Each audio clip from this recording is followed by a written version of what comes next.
रामपुरहाटे vote प्रचारे Amit Shah सरासरि नजर रखबो। कहते हैं जिले में एक भी नदी हो तो पूरा जिला समृद्ध हो जाता है।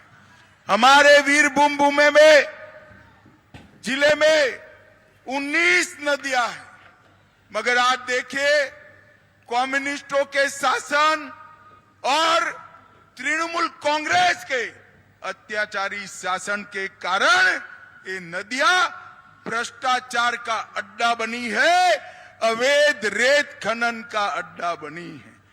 टीएमसी की सिंडिकेट ये अवैध रेत खनन, पत्थर, कोयला और पशु तस्करी में लिप्त है।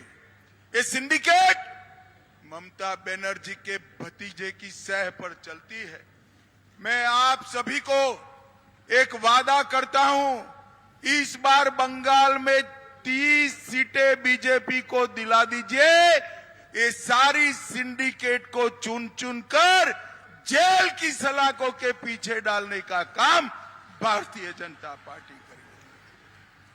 और ममता दीदी, आप भी समझ लो, ऐसा मत समझो कि सिंडिकेट आपको चुनाव जिता देगी।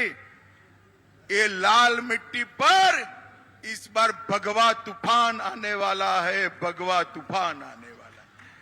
4 जून को बंगाल से 30 कमल मोदी जी की झोली में जाने वाला है। भाई और बहनों, ये वीरभूम ममता दीदी की भी जन्म स्थान है।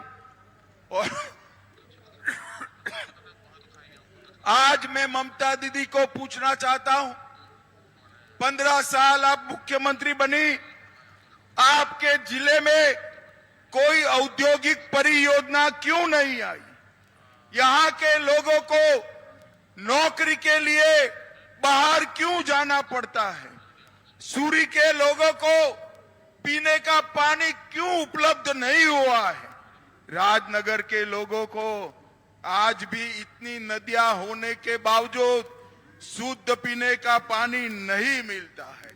ये हमारे वीरभूम जिले में चिकित्सा सुविधाएं भी नहीं है, और शक्तिपीठ और ये 5 महादेव होने के बावजूद पर्यटन का भी नामो निशान नहीं है। और अवैध रेत का खनन, उसका कारोबार बहुत फल फूल रहा है। भाइयों बहनों, शुभेंदु दा यहां बैठे हैं। मैं आप सबकी ओर से कहना चाहता हूं, शुभेंदु दा, इस बार वीरभूम जीतकर 30 सीटें हम जीत जाए तो आपको आने वाले दिनों में ये सारे काम वीरभूम के पूरा करने की जिम्मेदारी लेनी है। भाइयों बहनों, तृणमूल कांग्रेस का मतलब है तुष्टीकरण, माफिया और करप्शन। मुझे बताओ वीरभूम वालों, ये घुसपैठ रोकनी चाहिए या नहीं रोकनी चाहिए? अरे जोर से बोलो, रोकनी चाहिए या नहीं रोकनी चाहिए? और जो शरणार्थी आए हैं हमारे मतवा समाज के, उनको नागरिकता देनी चाहिए या नहीं देनी चाहिए? ममता दीदी, घुसपैठियों को तो आप लाल जाजम बिछाकर स्वागत करती हो क्योंकि वो आपकी वोट बैंक है, मगर हिंदू, बौद्ध, सिख शरणार्थी जो आए हैं, इनकी नागरिकता का आप विरोध कर रही हो। मैं आपको बताता हूं, मेरे सामने जो हजारों लोगों का सैलाब है, ममता दीदी इस बार ये आपका हिसाब किताब करने वाला है, हिसाब किताब करने वाला। मां, माटी और मानुष, ये नारे के साथ ममता बनर्जी बंगाल की मुख्यमंत्री बनी, और देखते देखते तुष्टीकरण में मां, माटी और मानुष का नारा मुल्ला, मदरसा और माफिया में बदल गया। मुल्लाओं को खुली छूट दी है, मदरसों को हमारा धन दिया जाता है, और माफियाओं को गरीब जनता पर लूटमारी करने के लिए खुला छोड़ दिया है। ममता बनर्जी जी, ये सारी चीजें अब आगे नहीं चलेगी। भाई और बहनों, अनुव्रत मंडल जानते हो ना आप सभी लोग? जानते हो या नहीं जानते हो? अरे डरो मत, जेल में गए वो, जानते हो या नहीं जानते हो? इन्होंने यहां ये सारा अवैध कारोबार खोल दिया था, गौ तस्करी में लिप्त पाए गए और आज दोनों तिहाड़ की जेल की हवा खा रहे। आज मैं कहने आया हूं, जो कटमनी चलाते हैं, जो सिंडिकेट चलाते हैं, अभी भी सुधर जाओ, समय है। हमारी सरकार बनने के बाद यहां कटमनी और सिंडिकेट चलाने वाले को उल्टा लटका कर सीधा करने का काम ये भारतीय जनता पार्टी की सरकार करे। भाइयों बहनों, मैं आपको पूछना चाहता हूं, बंगाल में भ्रष्टाचार बंद होना चाहिए या नहीं होना चाहिए?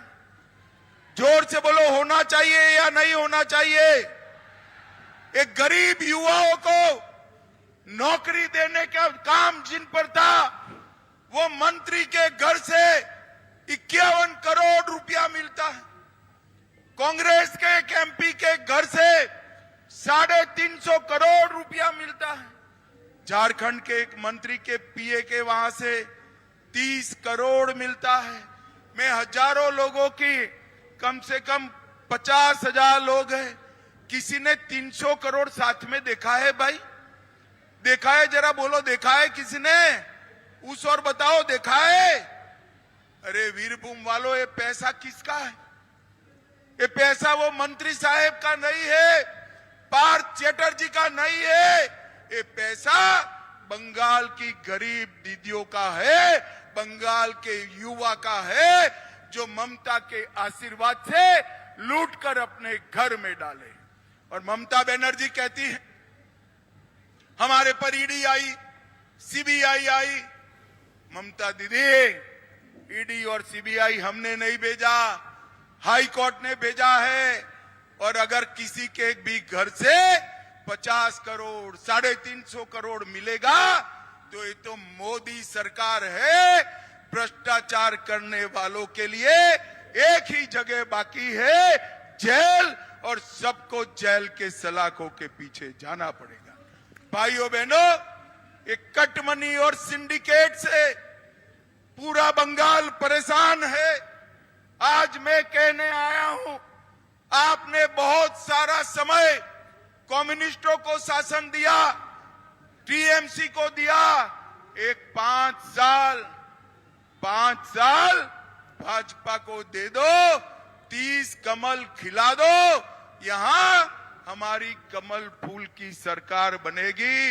एक कटमनी और सिंडिकेट वाले बंगाल छोड़कर भाग जाएंगे, इसका मैं आपको वादा करता हूं। भाइयों और बहनों, ये वीरभूमि में डराने के लिए बम धमाके होते हैं। मैं आज ये युवाओं को कहने आया हूं, ममता के फर्जी बम धमाके से डरने की जरूरत नहीं है। सेंट्रल फोर्स लगा है, दमखम के साथ वोटिंग करना। ममता दीदी के गुंडे आपका बाल भी बांका नहीं कर सकते, बाल भी बांका नहीं कर सकते। भाइयों बहनों, मैं आपको पूछना चाहता हूं, आज मुझे बताओ, राम मंदिर बनना चाहिए था या नहीं बनना चाहिए? जोर से बोलिए, बनना चाहिए था या नहीं बनना चाहिए था? 70 साल से ये कांग्रेस पार्टी टीएमसी राम मंदिर को रोक कर रखी थी। आपने मोदी जी को दूसरी बार प्रधानमंत्री बनाया, 5 ही साल में मोदी जी ने केस भी जीता, भूमि पूजन भी किया और प्राण प्रतिष्ठा कर जय श्री राम कर दिया। और भाइयों बहनों, ये कांग्रेस पार्टी के शहजादे राहुल बाबा, उनकी माता जी खड़गे साहेब, ममता दीदी, अभिषेक बनर्जी, ये सबको निमंत्रण भेजा गया था, मगर वो नहीं गए। राम लल्ला की प्राण प्रतिष्ठा में नहीं गए, क्योंकि उनको अपनी वोट बैंक का डर लगता है। उनकी वोट बैंक कौन है जानते हो ना भाई? जानते हो या नहीं जानते हो? आप लोग नहीं हो। उनकी वोट बैंक तो घुसपैठ कर कर यहां जो आतंक फैला रहे हैं वो लोग हैं। मगर मैं आज बताने आया हूं, हम उनकी वोट बैंक से नहीं डरते हैं। मोदी जी ने डंके की चोट पर राम मंदिर को बनाने का काम भी पूरा किया और कश्मीर से धारा 370 को समाप्त कर कर आतंकवाद को देश से समाप्त करने का काम नरेंद्र मोदी जी ने किया। भाइयों बहनों, मोदी जी ने नक्सलवाद और आतंकवाद से इस देश को मुक्त कराने का काम किया है और आज इतनी सारी दीदी बैठी हैं यहां पर। संदेश खाली की शर्मनाक घटना का भी मैं आपसे बात करना चाहता हूं। ममता बनर्जी एक महिला मुख्यमंत्री है। उनके नाक के नीचे सालों तक उनका ही पार्टी का नेता संदेश खाली की गरीब माताओं पर अत्याचार करता रहा, शोषण करता रहा। ममता बनर्जी तुष्टीकरण की राजनीति के कारण उसको रोकी नहीं है। मुझे बताओ माताओं बहनों, संदेश खाली की बहनों को न्याय मिलना चाहिए या नहीं मिलना चाहिए? को गैस का सिलेंडर दिया, 100% जनधन योजना लाए, पीएम किसान 2.5 लाख किसानों को चेक गए और 9 लाख मनरेगा का लाभार्थियों को काम देने का निर्णय नरेंद्र मोदी जी ने किया। मुझे बताओ भाई, ये कोरोना का महामारी आया, आप सभी को कोरोना का दोनों वैक्सीन लगा है या नहीं लगा है? जरा जोर से बोलो, दोनों वैक्सीन लगा है या नहीं लगा है? जिनको लगा है हाथ ऊपर उठाओ जरा। सभी लोग लगा है ना? किसी को 25 पैसा देना पड़ा है? नरेंद्र मोदी जी ने 130 करोड़ लोगों को कोरोना का दोनों वैक्सीन लगाकर इस देश को कोरोना से सुरक्षित करने का काम नरेंद्र मोदी जी ने किया। भाइयों बहनों, नरेंद्र मोदी जी ने इस देश को समृद्ध किया, इस देश को सुरक्षित किया, चंद्रमा पर चंद्रयान भेजने का काम किया और साथ में हर गरीब को 5 किलो अनाज देने का काम भी नरेंद्र मोदी जी ने किया है। ये ममता दीदी झूठ बोल रही है। आपको जो घर मिला मोदी जी ने भेजा है, चावल मिल रहा है मोदी जी ने भेजा है, शौचालय बनाए मोदी जी ने बनाए हैं, आपके घर बने मोदी जी ने बने हैं और गैस का सिलेंडर भी मोदी जी ने बनाया है। ममता बनर्जी जी, मोदी जी ने इतना सारा करा, आपने वीरभूमि के लिए क्या किया वो जरा बताओ। आपने वीरभूमि को अणुव्रत मंडल का भेंट देने का काम किया, इसके अलावा कुछ नहीं किया। भाइयों बहनों, आने वाला चुनाव देश का भविष्य तय करने वाला है। मुझे बताओ, राहुल बाबा और नरेंद्र मोदी दोनों में से किसको प्रधानमंत्री बना सकते हैं? जोर से बोलो, किसको बना सकते हैं? जोर से बोलो, किसको बना सकते हैं? मैं देश भर में सवाल पूछता हूं, हर जगह से मोदी मोदी मोदी मोदी के नारे लगते हैं। देश की जनता 400 सीटें देकर नरेंद्र मोदी जी को प्रधानमंत्री बनाने के लिए तैयार है। भाइयों बहनों, मगर 400 सीटों से काम नहीं चलेगा। बंगाल के अंदर परिवर्तन करना है। बम धमाके वाले बंगाल को सोनार बांग्ला बनाना है, घुसपैठ को रोकना है, शरणार्थियों को नागरिकता देनी है, कट मनी वालों को जेल में डालना है और ये सिंडिकेट वालों को भी जेल में डालना है।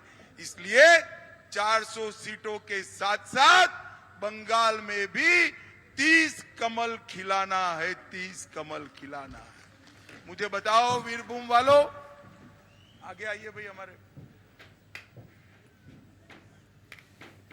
कमल के निशान पर बटन दबाएंगे क्या? जोर से बोलिए, दबाएंगे। मोदी जी को तीसरी बार प्रधानमंत्री बनाएंगे, 400 पार करेंगे, हमारे उम्मीदवार को मोदी जी का साथी बनाकर भेजेंगे। तो मेरे साथ दोनों हाथ उठाइए, उठाइए दोनों हाथ, विजय के संकल्प की मुट्ठी बींचे और प्रचंड आवाज से बोलिए, भारत माता की जय श्री राम, जय जय श्री राम।